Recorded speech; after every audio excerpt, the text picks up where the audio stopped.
Взрывы прогремели в шиитской мечети в афганском городе Гардес во время пятничной молитвы. По словам очевидцев, в здании в момент нападения находились около 600 человек. Как минимум 30 из них погибли, более 80 ранены, 20 находятся в критическом состоянии. Эти данные сообщил представитель МВД страны. Ни одна группировка не взяла на себя ответственность за атаку. Вот как описывает нападение начальник местного отделения полиции. Два смертника, переодетые в женскую одежду, открыли огонь по охранникам мечети. Им удалось прорваться внутрь, после чего они взорвали себя. Межконфессиональные нападения не так распространены в Афганистане, как, например, в соседнем Ираке.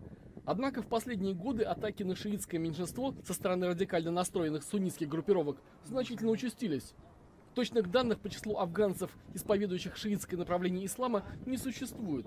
По приблизительным оценкам, это от 10 до 20% населения, в основном говорящие на персидском языке хазарейцы и этнические таджики.